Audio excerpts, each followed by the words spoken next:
Bom, gente, o que eu tenho para falar hoje para vocês é um pouco diferente de outras mensagens que eu já preguei. Nem tenho slides hoje aqui, eu só consegui escrever. E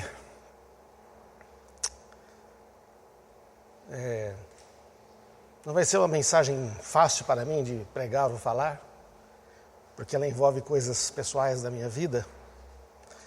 E eu quero falar hoje sobre a igreja que eu nasci. A igreja em que eu nasci. E a palavra que muitos anos atrás eu recebi de Deus sobre esta igreja e o que especialmente Ele queria que eu fizesse ou observasse. Quero falar sobre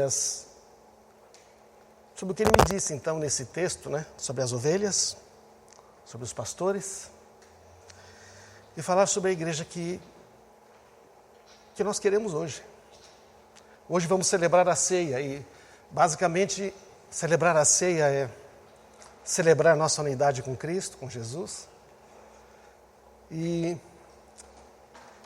de certa forma, quando a gente está celebrando a ceia, nós estamos dizendo, olha, esta é a igreja que nós queremos, esta é a razão pela qual, como cantamos aqui, vivemos. Então eu quero falar sobre isto porque penso que neste momento, eu nunca pensei em falar isso numa mensagem, mas o Senhor me lembrou de uma coisa muito interessante. Um dia de manhã eu estava saindo para andar e agora estou andando mais, estou mais comportado, estou andando mais. Um dia eu saí de manhã e conforme eu fui, me veio a palavra sobre sonhos, Deus falando sobre sonhos. Os jovens terão visões, os velhos terão sonhos. E o Senhor falou para mim, eu quero que você volte a sonhar com a minha igreja. E aquilo eu falei, como assim? Quero que você volte a sonhar com a minha igreja. Com a igreja que um dia eu te mostrei, pelo qual você deu a sua vida. E eu então comecei a pensar, como é que eu não estaria sonhando? Deus me falou várias coisas, não tenho tempo de falar tudo hoje isso. Vou falar sobre sonhos numa outra mensagem, mas eu nasci nesta comunidade da graça, no Reino de Deus, em 1983, 37 anos atrás.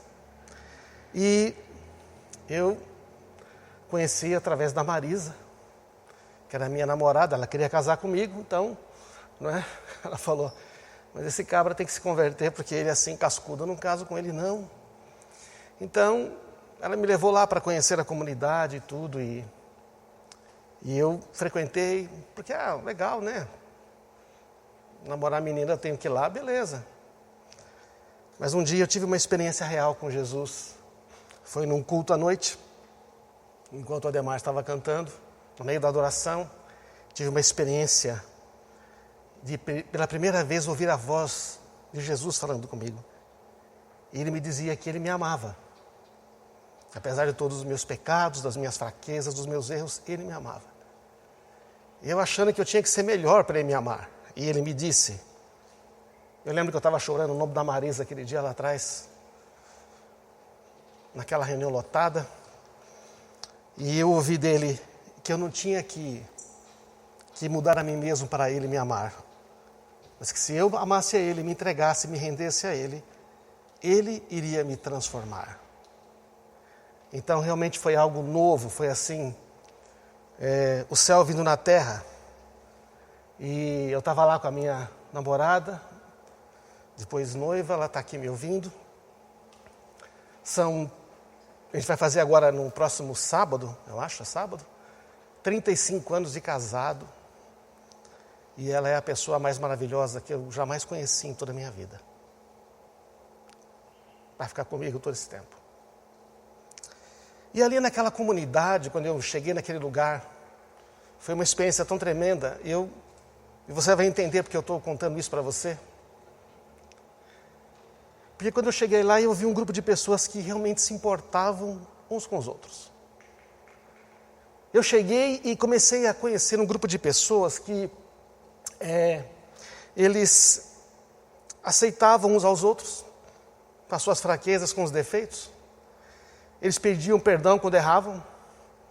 Eles não tinham medo de estar juntos, eles abriam o coração. E era um negócio tão importante. E aquelas pessoas, elas repartiam um pouco o que elas tinham, se ajudavam, elas comiam o que tinham.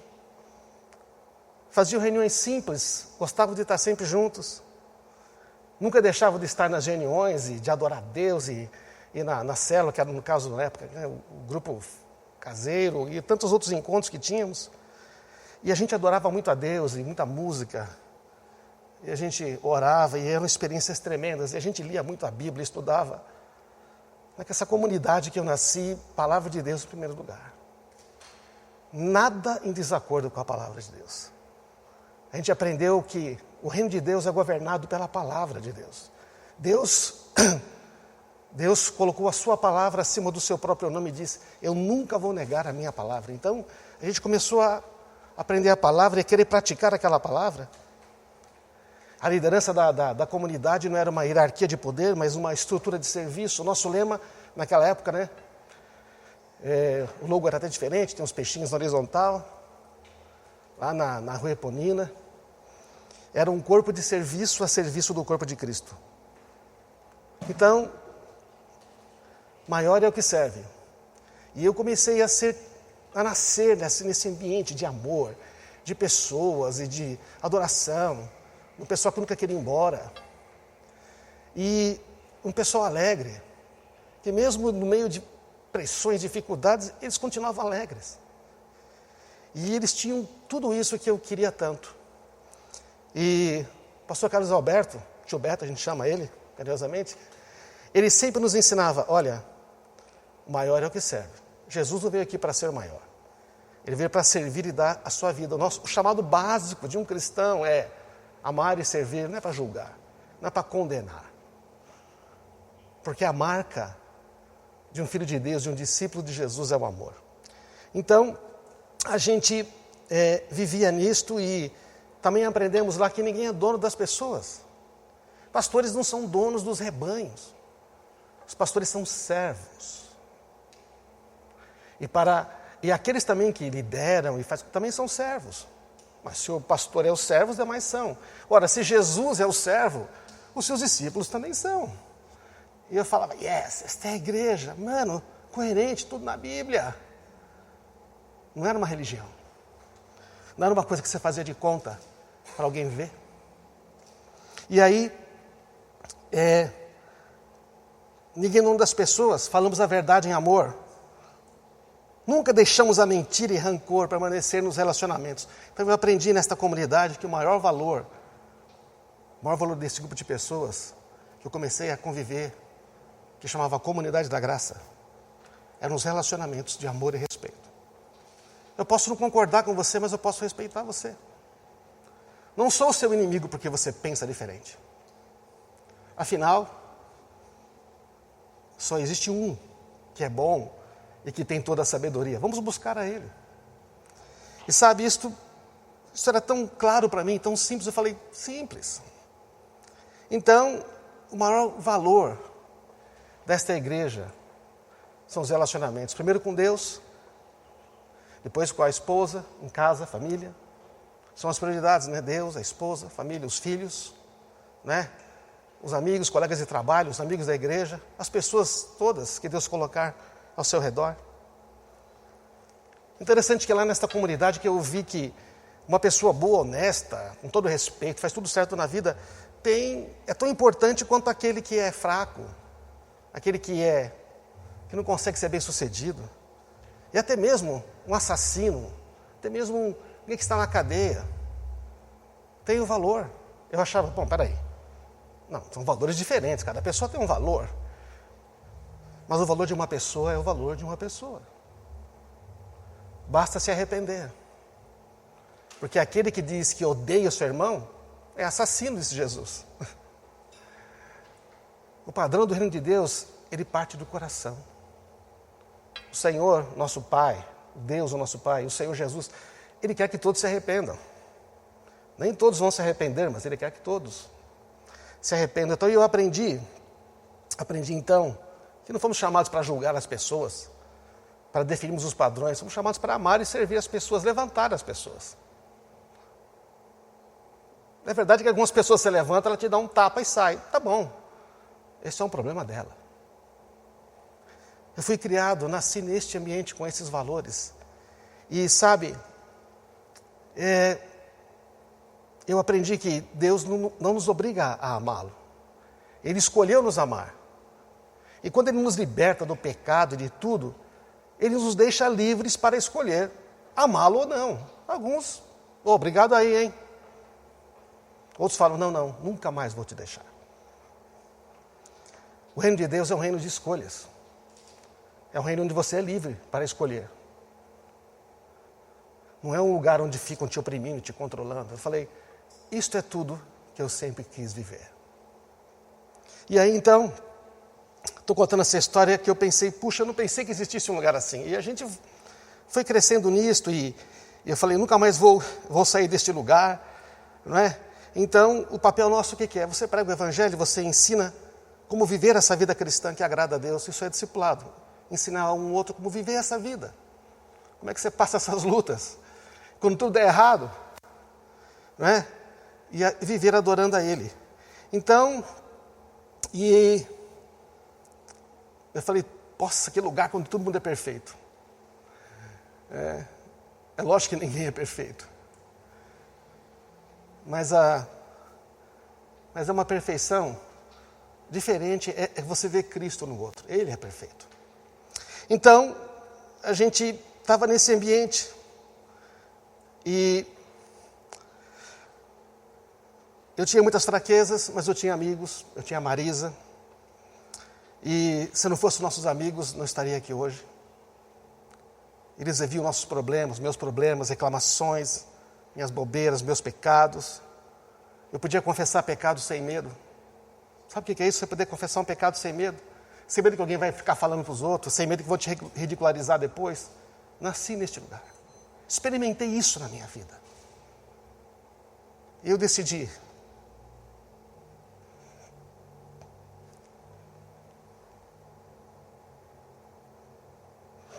Um dia eu decidi, vou dar a minha vida por isto. Vou dar a minha vida por isto.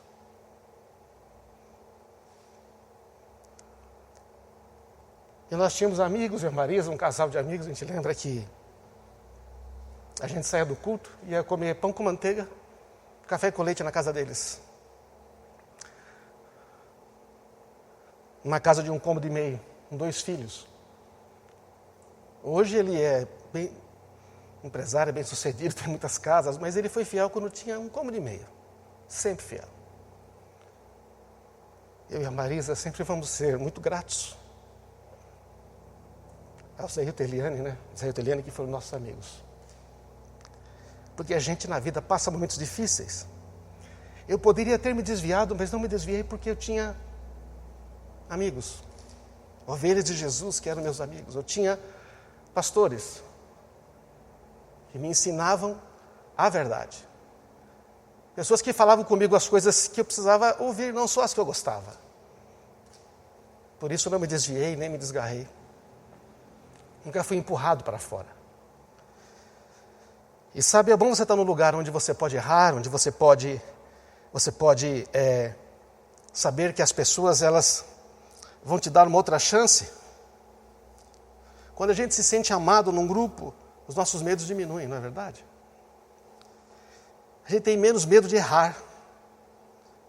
E a minha segurança, então, naquele grupo é que se eu fizesse alguma besteira, fosse fazer alguma besteira, os meus amigos não iam deixar, eles iam falar comigo. Porque eles me amavam. E eles falavam. E essa confrontação, então, não era um problema. Não era uma igreja denominacionalista, uma igreja que as pessoas vivem uma coisa, depois lá e na casa é outra. E, aliás, o pastor Carlos Alberto falava sempre isso, não é? Se você não é a mesma pessoa aqui, nem em sua casa, se você não é a mesma pessoa aqui na igreja, com as pessoas aqui da igreja, né, na reunião, e você é outra pessoa na sua casa, tem que nascer de novo, não seja hipócrita. Hipocrisia é uma mentira. Mentira é a essência do diabo, assim como o amor é a essência de Deus, a mentira é a essência do diabo. E onde há mentira não existe alegria nem comunhão, não é? E aí então, eu não sabia exatamente o que Deus queria da minha vida, falava muito do seu lugar no corpo, eu novo, não sabia direito, mas eu decidi fazer qualquer coisa que me pedissem. Pronto, vamos começar fazendo, não é? Aliás, eu não ficava esperando que me pedissem, eu tinha iniciativas. Pô, se eu podia fazer aquilo no meu trabalho para fora, por que eu não posso fazer aqui para os irmãos? Não ficava esperando que alguém ficasse me mandasse, eu estava lá. Que o reino de Deus é o corpo, Imagina se o coração ficar esperando o trabalho dele. Morre. Todos estão trabalhando. Então aquela ideia de corpo também aprendi nisto. E na minha época, eu fazia faculdade e tudo, e a gente casou e engravidamos cedo, bem cedo, 5 meses. Já tinha um bebê lindo lá na barriga da Marisa, uma menina linda que estava cantando hoje aqui. Estava lá e foi tremendo. E aí a gente, não me achava melhor que outras pessoas, porque eu aprendia lá, todos têm o mesmo valor. Só temos funções diferentes. Viemos de oportunidades diferentes, de contexto diferente. Mas diante de Deus, somos amados. Então, eu também aprendi nesta comunidade que se você é cristão, você é em todo lugar. Então, e eu fazia faculdade na época e pensei, essa faculdade tem que contribuir de alguma maneira para o reino de Deus. Alguns queriam desistir da faculdade para poder servir a Deus, mas eu até pensei nisso e Deus, eu não pensava nisto. Até que um dia o senhor falou, se eu te pedisse para parar a faculdade, você pararia por mim? Eu falei, difícil, eu fiz tantos planos. Depois de alguns meses incomodados com isso, voltando no mesmo ônibus, no mesmo lugar, o senhor perguntou para mim de novo se eu desistiria. Eu falei, eu desisto por ti. Só que a tua vontade é boa, agradável e perfeita. Tem que ser uma coisa muito melhor. Porque foi o Senhor que me deu uma faculdade que eu nunca jamais poderia fazer na minha vida. Se o senhor quiser, tu és o Senhor. Mas o senhor vai ter que ir comigo. E ele falou, então você não vai, você vai até o fim. Você vai até o fim e você vai fazer o que eu te pedi. Gente, não sabia que seria tão difícil concluir uma faculdade. Quis desistir várias vezes, mas agora eu não podia mais. Porque ele falou, você vai fazer por mim, não por você. E aí então eu aprendi que o que a gente faz na nossa vida, a gente faz por causa dele, não por causa de nós. Podia contar outras coisas aqui, mas o que eu estou falando? Eu estou falando da igreja em que eu nasci. Eu estou falando para você isso tudo, você que é da comunidade, eu chego novo, para você entender a razão pela qual eu digo e falo e penso certas coisas, e sonho certas coisas, eu e aqueles da minha geração e amigos meus que vivemos essa mesma experiência. E nós aprendemos também com o Carlos Alberto que se você é cristão, então você chega no horário. Se você é cristão, você não atrasa para estar numa reunião, em respeito àquelas pessoas. Se você é cristão, você dá satisfação antes que lhe peçam. Porque isso é ser cristão. Se você não consegue ser cristão nas pequenas coisas, você vai fazer o quê? A essência do cristianismo, nesse caso, é o serviço. Então, sabe, coisas tão simples que eu vejo hoje que as pessoas têm tanta dificuldade em fazer.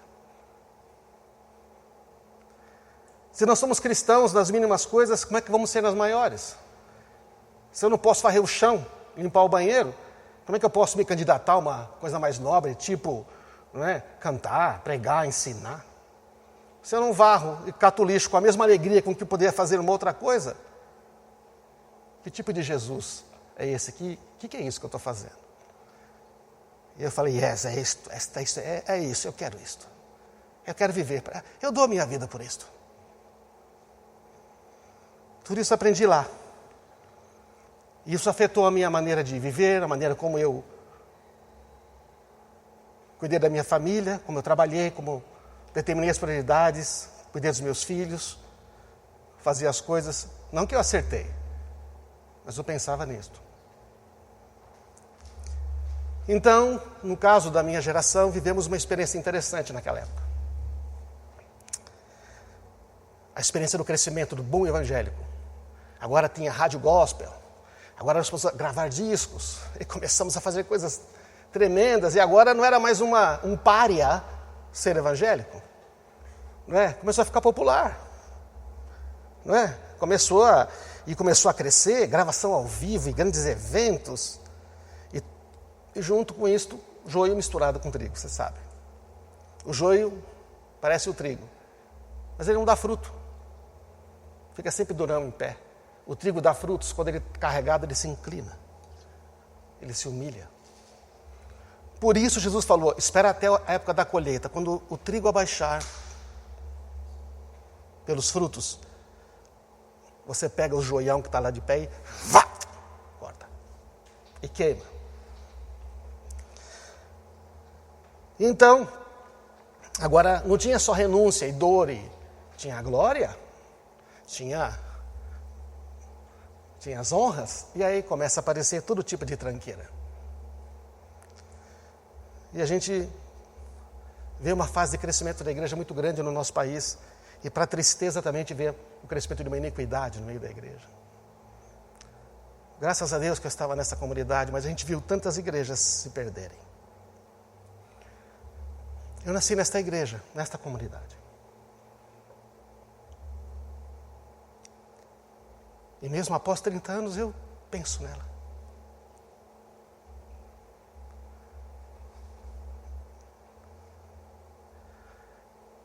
Eu estou sem cronômetro aqui, você precisa me dar um tempo aí, senão eu não sei aonde eu vou, tá? Mostra um tempo aí. Então nessa época o Senhor me deu uma palavra, né? Nessa época, no começo, né? Começo lá, mais de 35 anos, Deus me deu uma palavra sobre o que Ele esperava do ministério. E esse texto que eu quero dizer para você agora, eu quero falar sobre o que é que Deus me disse sobre a igreja dele, sobre o povo dele, sobre o que é ser pastor, o que é ser ovelha. Porque eu quero que hoje a gente tome a ceia, sabendo que tipo de igreja nós queremos. E eu penso que é bom você saber que tipo de igreja, que eu que sou aqui a ovelha pastor desse rebanho, penso. Que aprendi com outro pastor, que também aprendeu. E o que a gente passa é o que a gente recebe. E o Senhor falou para mim naquela época, o Senhor que te deseja, me dá uma palavra, é só falar que tem uma palavra, e eu orei muito a aquele respeito. E o Senhor me disse assim, o que eu quero que uma geração de pessoas que me conheçam desde cedo. Eu quero uma geração de pessoas que me conheçam como Deus Pai, como o Senhor Jesus, o Todo-Poderoso, aquele que tem toda a autoridade e poder, e como o Espírito Santo, Salvador, Consolador, que nunca abandona. Eu falei, nossa, que uma geração ensine outra geração sobre isto. Quero que me conheçam desde cedo. E ele me falou sobre isso, falou muitas coisas, eu não tenho tempo de compartilhar, nem esse é o propósito. E me deu alguns textos na época que eu anotei. E naquela época eu ajudava a Marisa na escola, ajudava ela. Ela dava aula para 2 e 3 anos para as crianças. Eu ajudava a fazer umas coisas, né? Recortar uns trecos, pintar. Eu sou daltônico, perguntava a cor primeiro. E cuidava da Gabi, trocando fralda dela, enquanto ela dava aula. E eu estava lá. Nunca, jamais imaginei que Deus fosse pedir para eu ser um pastor, nem coisa nenhuma. E quando me deu esse texto, jamais entendi que era isto. Mas quando ele me falou novamente, nessas últimas semanas, para reler isto, e pediu para que eu devia compartilhar isto hoje, estou fazendo. Ezequiel capítulo 34. Não tem a projeção aqui, você vai ter que... Jesus, 30 minutos já? Ezequiel capítulo 34, versículo 1. Deus me deu esse texto na noite que eu buscava ele sobre o que é um ministério, o que é isto. Eu não entendi tudo na época, a gente vai entendendo aos poucos. Diz assim o texto, peço que você acompanhe na sua casa aí. Filho do homem, profetiza contra os pastores, os líderes de Israel, e transmite esta mensagem do Senhor, que aflição espera vocês, pastores que alimentam ou pastoreiam a si mesmo. Eu falei, nossa, os pastores não deveriam alimentar o rebanho? Vocês bebem leite, vestem-se com a lã, abatem os melhores animais e deixam o rebanho passar fome. Você sabe que o livro de Ezequiel, como muitos outros, é cheio de figuras. E aqui Deus está fazendo a figura, você sabe muito bem, do povo dele, que são os rebanhos, dos líderes, que o povo dele são as ovelhas, os líderes, que também são ovelhas, mas são líderes, ovelhas líderes. E estão dizendo, vocês não cuidaram, versículo 4, das ovelhas fracas. Não curaram as doentes, nem enfaixaram as que estavam feridas. Não foram procurar as que se desgarraram e se perderam. Em vez disso, conduziram-nas com dureza e crueldade. Pastorearam com rigor e dureza. E por não terem pastor, as minhas ovelhas se espalharam, se tornaram presa fácil para qualquer animal selvagem. Andaram sem rumo pelos montes e pelas colinas, por toda a face da terra, mas ninguém saiu para procurá-las. Aqui você lembra de Jesus em Mateus 9,36, ele olha para as multidões e vê ovelhas que não têm pastor, cansadas, sobrecarregadas, aflitas. Deus está dizendo, vocês deveriam cuidar das minhas ovelhas. Vocês, meus pastores, deviam cuidar das minhas ovelhas, mas cuidaram de vocês mesmos. E aí, versículo 7, por isso, pastores, ouçam a palavra do Senhor, tão certo como eu vivo, diz o Senhor, o soberano, vocês abandonaram o meu rebanho, deixaram ser atacado por animais. Embora fossem meus pastores, não procuraram as minhas ovelhas, quando elas se perderam. Cuidaram só de si mesmos, deixaram o rebanho passar fome. Portanto, ouçam, eu considero esses pastores meus inimigos e responsabilizarei vocês pelo que aconteceu ao meu rebanho.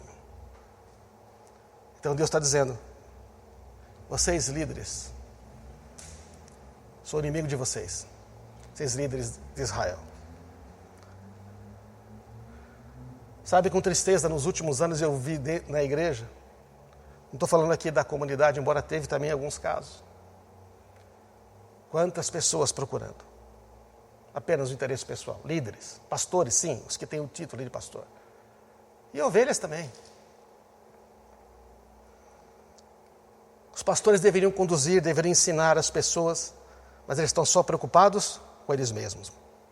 Com a honra, com o que podem, com o seu reconhecimento, com a sua influência e com o din-din, a fama. Algumas, para tristeza nossa, a gente viu nos nossos últimos anos. Aconteceu muita coisa boa, lógico, Deus está se movendo. Mas eu estou falando aqui do tipo das pessoas que Deus chama para dizer, você precisa sonhar com a minha igreja. Você precisa cuidar das minhas ovelhas. Jesus chama Pedro e fala, você me ama? Apacenta os meus cordeiros. Apacenta as minhas ovelhas. São as ovelhas. Gente, são as ovelhas. O mais importante para o Senhor são as ovelhas. Mas infelizmente vimos algumas denominações, igrejas, se tornarem apenas organizações humanas, político-partidárias, focadas em poder, controle, sucesso pessoal e dinheiro. Eu falei, Jesus, não é isso. Isso não é o teu reino. Não foi isso que eu aprendi. Não é isso, é a igreja. E sabe, não estou falando aqui de ninguém especial, nenhum pastor, nem de todas as igrejas, claro que não.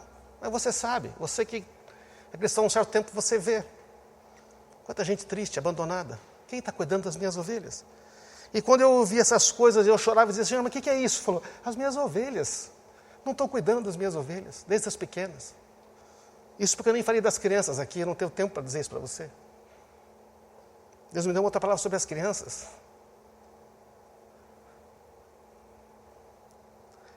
Sabe, se tem uma coisa que deixa Deus irado, é mexer com as ovelhas dele. Então, sabe, irmãos, Só há um rebanho, só há um pastor. Eu sou pastor aqui, mas eu sou ovelha pastor. Você é ovelha líder de célula, você é ovelha que canta, você é uma ovelha que... Todos somos ovelhas. As funções são diferentes, mas todos somos ovelhas. Nós devemos pensar nas ovelhas. A igreja que eu nasci, pensava nas ovelhas, não nos pastores. E hoje eu olho, vejo ovelha que quer ser pastor porque dá para poder ter uma coisa maior. Eu falo, que coisa de doido. Os pastores estavam usando a vara, o porrete contra as ovelhas, não contra os lobos. Lobo a gente trata na vara, ovelha com cajado. Cajado puxa para perto, é uma coisa pessoal. Então eu sou ovelha pastor. Eu tenho que falar as palavras do bom pastor. Eu não sou o bom pastor, eu tenho que levar você a conhecer o bom pastor. Porque é a voz dele que nos guia. E depois Deus se dirige, sabe, às ovelhas gordas e aos bodes nesse texto. E ele diz assim: eu vou procurar as ovelhas perdidas, vou enfaixar as ovelhas feridas, vou fortalecer as fracas, mas vou destruir as gordas e as poderosas. Eu as alimentarei, mas com juízo. Quanto a você, meu rebanho, vou discernir entre um animal e outro. Versículo 18. Não basta ficar com o melhor pasto, tem que pisotear o resto. Não basta beber água pura, tem que elamear o resto. Por que o meu rebanho tem que se alimentar dos pastos que vocês pisaram e da água que vocês sujaram? Deus está indignado aqui com as ovelhas gordas. Com aqueles os que receberam mais no seu rebanho. E ele está dizendo, eu vou salvar, eu vou separar ovelhas e bodes. As ovelhas gordas correm, elas querem melhor em pastos, mas elas vão lá, pegam o que quer e não se importam com ninguém. Jesus, as ovelhas gordas empurram, chifram, bode. No versículo 21, não deram espaço para o meu rebanho doente e faminto. Espalharam eles. Vão empurrando até que desgarra. Tem vários tipos de ovelhas gordas, sabe? Não tenho tempo para falar, nem esse objetivo. Mas uma ovelha gorda, basicamente, é aquela que recebe, come. Na hora que ela tem que servir, ela fala, eu não sei, vai procurar um outro lugar para comer. Vai procurar outra ovelha pastor, outra igreja rebanho. Que ela quer comer. A ovelha gorda sempre está pensando que ela pode receber. Não se importam com os relacionamentos. Pastores que apacentam a si mesmos e ovelhas gordas, eles não se importam de quebrar relacionamentos, sair, sumir, acabou. As pessoas ficam tristes, tal, e aí? Eu tenho que ver o que é melhor para mim. Essa não é a igreja de Jesus. Uma ovelha gorda não gosta de correr risco. Se ela tem risco de dar alguma coisa errada, ela fica. Eu tenho encontrado muitas ovelhas gordas ao longo desses muitos anos. Eu mesmo corro o risco de ficar uma ovelha gorda. Mas Deus me fez ficar uma ovelha magrinha rápido. Ovelhas gordas têm dificuldade com humildade porque elas demoram para se arrepender, para pedir perdão. Se ofendem facilmente, sempre ficam na vítima. Ovelha gorda gosta de brincar se ela vai ganhar um jogo, se ela vai estar em primeiro. Ovelha gorda, vocês estão me entendendo, eu creio, né? Aquele que recebeu tanto, mas na hora que tem que dar alguma coisa, só quando der, quem sabe um dia. A ovelha gorda diz, não, tudo isso que eu tenho, Jesus me deu, é tudo maravilhoso. Se ele pedir tudo, tudo é dele, a hora que der, mas nunca fez uma renúncia de verdade. Nunca entregou nada realmente. Nunca pagou preço. Tá? Continua engordando.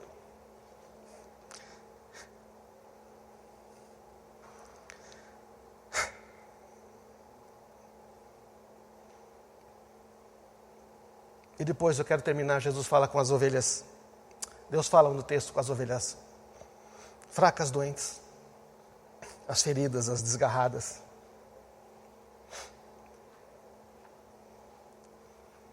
E o Senhor se dirige especificamente para essas ovelhas.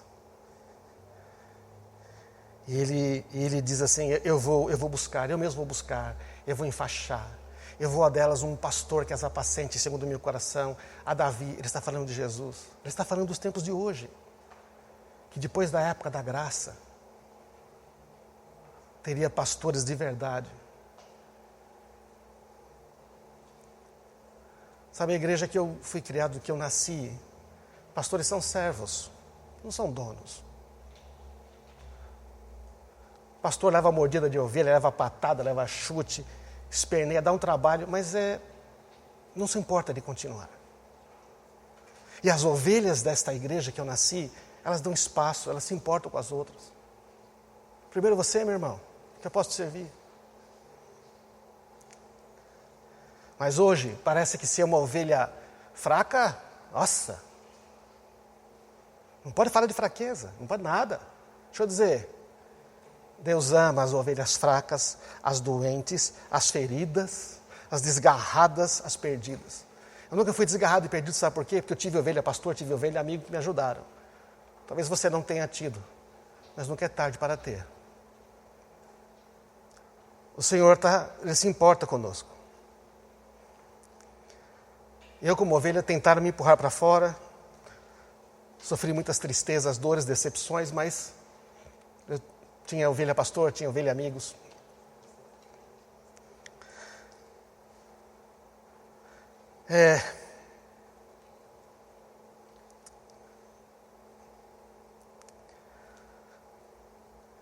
Eu sou ovelha pastor, você está aí me ouvindo, mas você só vai me ouvir mesmo se eu falar as palavras do bom pastor.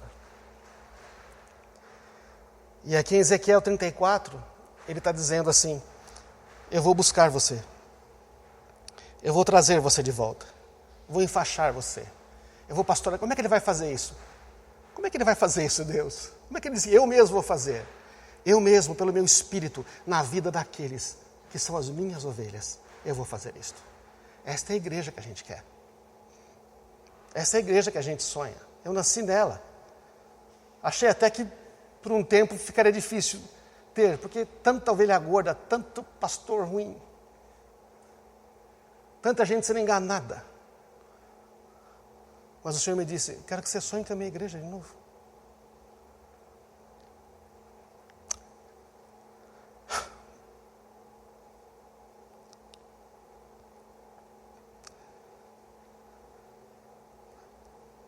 Puxa vida.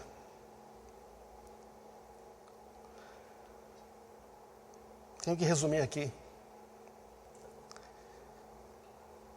Eu, que sou hoje ovelha pastor, só posso ser pastor porque sou ovelha.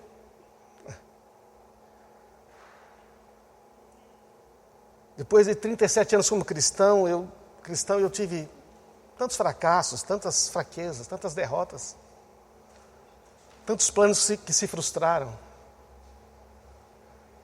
E você já era pastor, ordenado? Sim. E cometeu erros? Sim. E se frustrou muito.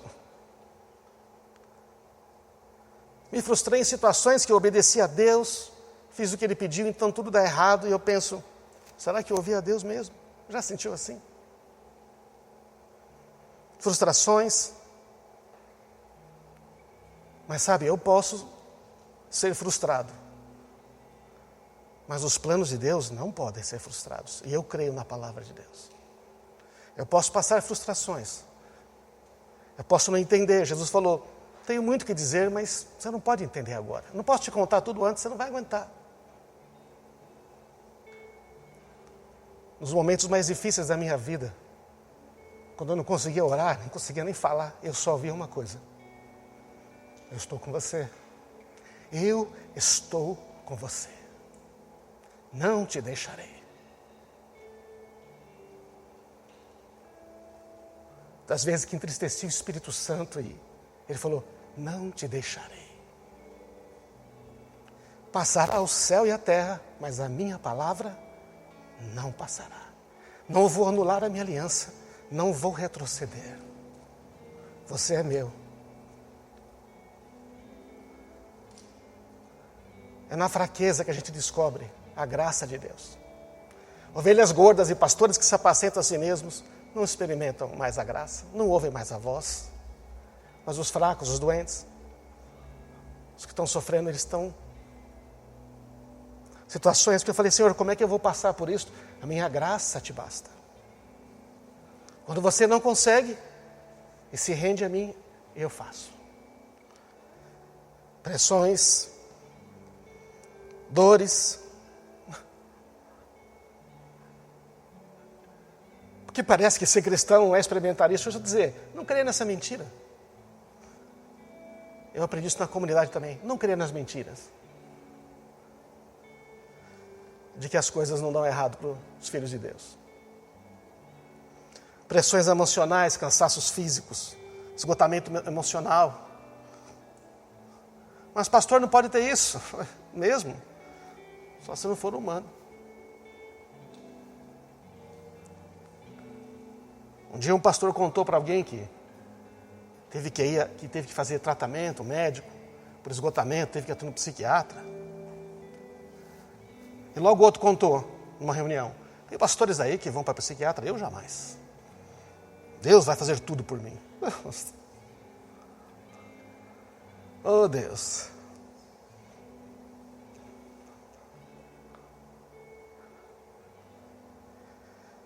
Nos momentos de fraqueza, de dor, de impossibilidade, que quando você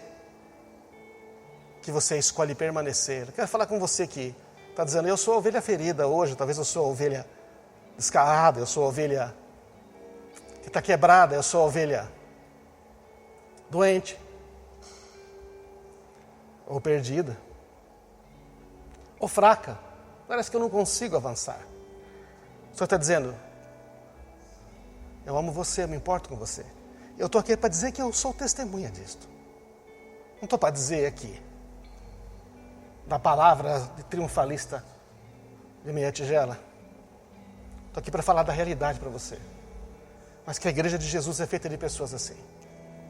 De pastores assim. Tive o prazer de andar perto de pastores que não tinham medo de falar das suas fraquezas. Esta é a igreja que eu nasci e que eu amo.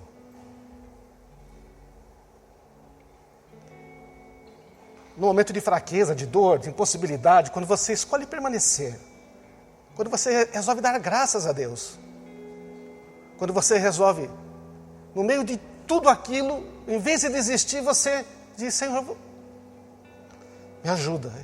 E você adora Ele. E diz, mesmo que nada mude, não vou te negar. Mesmo que erre de novo, não vou te abandonar.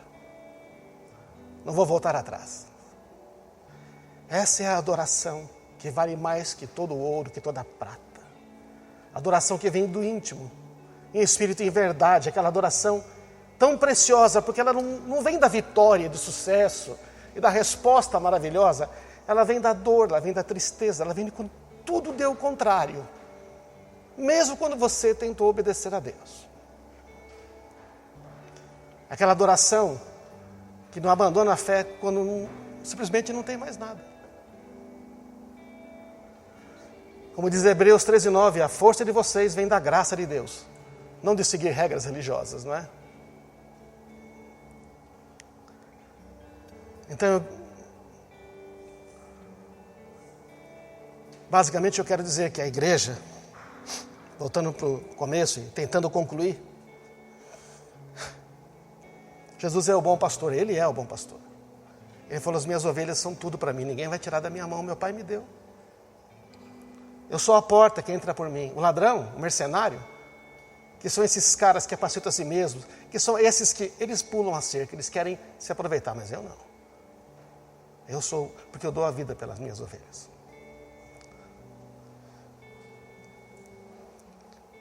Então a igreja que eu sonho, irmãos, a igreja pela qual eu quero dar a vida ainda é a mesma.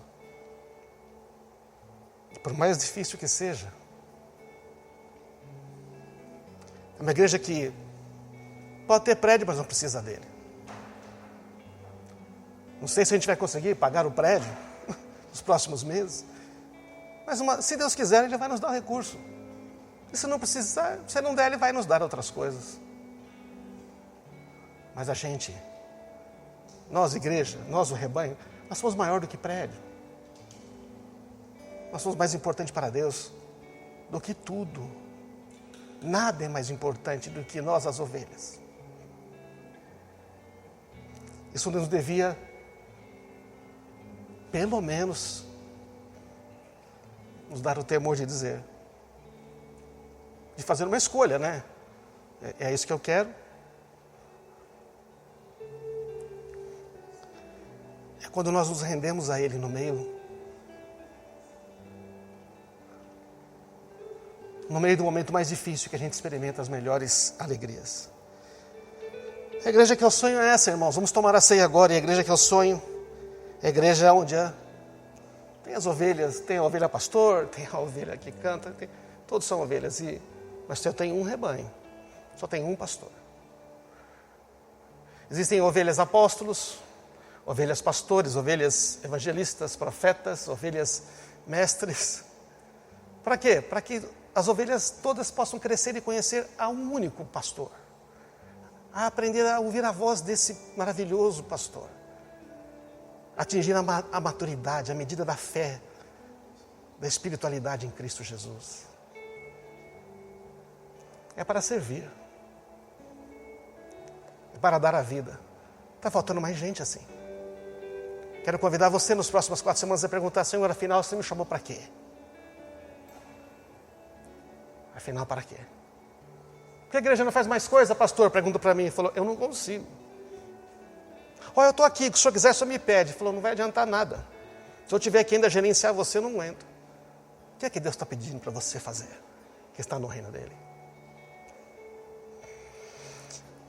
A igreja que eu sonho é esta igreja onde as pessoas não têm medo de amar, de serem transparentes. Não ficam falando meias verdades.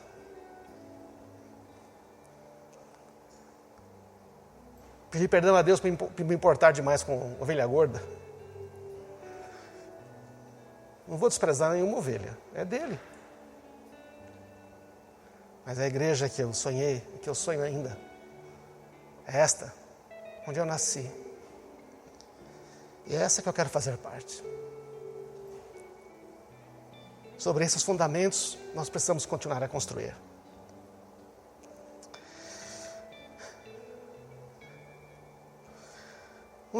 Não tenho tempo para ler, mas o final de Ezequiel é uma mensagem maravilhosa, 34, dizendo: eu vou trazer vocês, cuidar de vocês, pastorear, dar os campos, eu vou cuidar de vocês.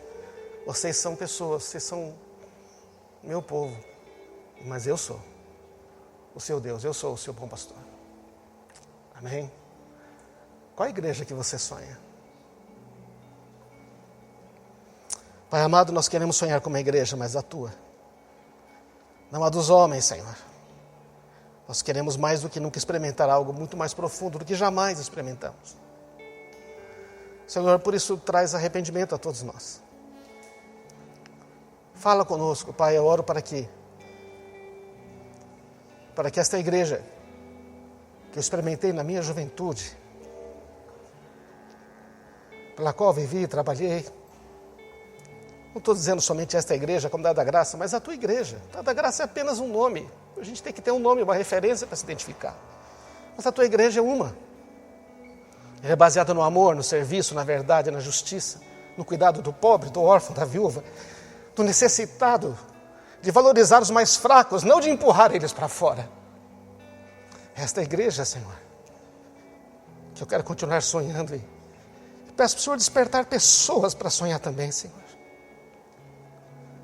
Porque eu não vou desistir, Senhor. Que o Senhor é poderoso para fazer muito mais do que aquilo que pedimos, pensamos ou imaginamos. Amém.